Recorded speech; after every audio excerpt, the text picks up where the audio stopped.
It was August 19th, 1966. Chinese students launched a fight for what they call social justice, a fight for the rights of the oppressed in China. And it was widely believed that the patriarchal system in China at that time had been created by the 1%, and that 1% held down women, minorities, and the working class. Now, these students cried out for revolution. They cried out for change, and consequentially launched what is now known as the infamous Chinese Cultural Revolution. Students put a red band around their arm as a sign of solidarity with all of those oppressed peoples, and they called for change from the old ideas that they called the Four Olds, OLDS, the Four Olds. Now, the Four Olds were old customs, old culture, old habits, and old ideas. Now, this was a movement that was strongly supported by the Chinese media. There were mass demonstrations, looting by these students. Statues were torn down. Chinese architecture was destroyed. Architecture that had stood for hundreds, and in some cases thousands of years. Literature, classic Chinese literature and Chinese paintings were torn apart. They were burned in the streets. Temples were desecrated. Does any of this sound familiar to you, by the way?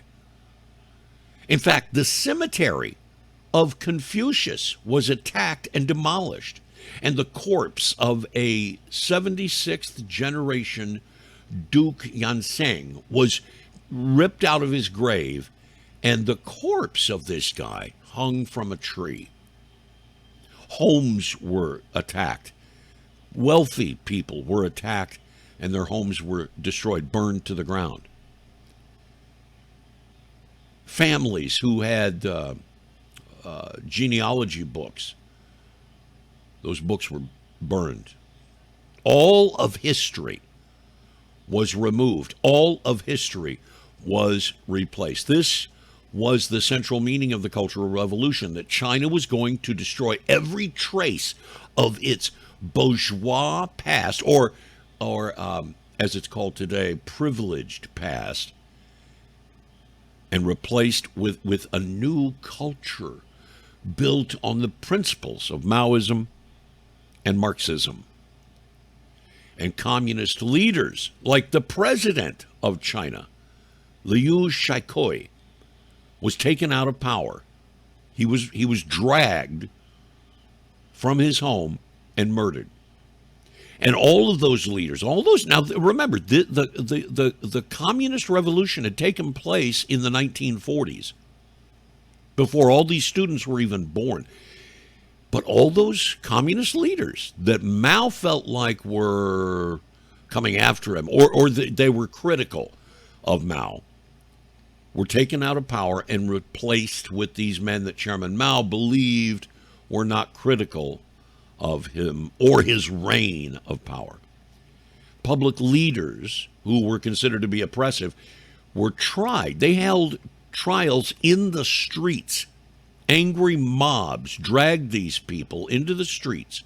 Vigilantes dragged these people into the streets, where they were put on trial and executed.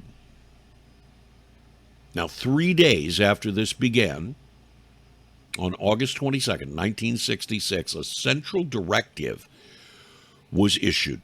And that directive was to stop police intervention. The police in all the cities were disbanded.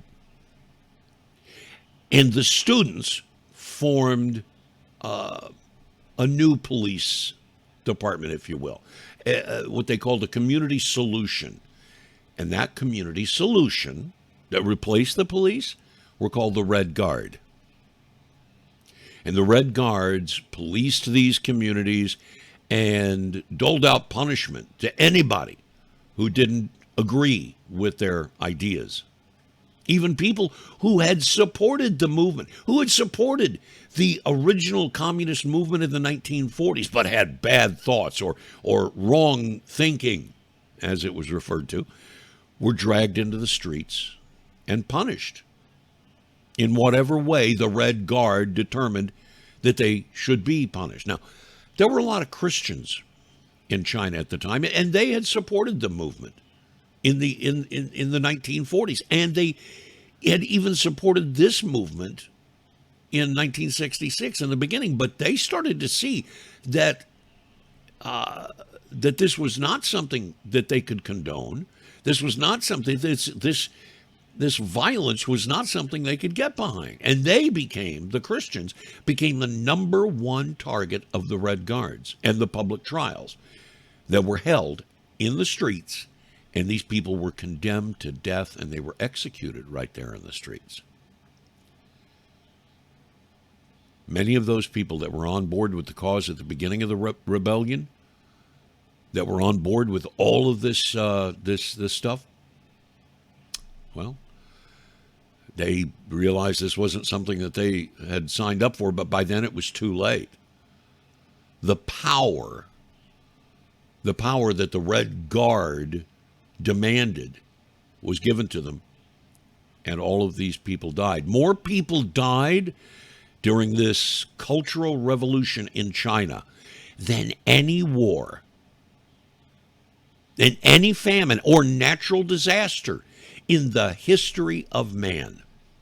It is estimated that between 60 and 80 million people were killed during the Cultural Revolution in China that began in August of 1966. Look it up, August 19th, 1966. Do a Google search if you want. August 19th, 1966, that's the day the police were no longer needed, and that's the day that it all began. The beginning of the end in China.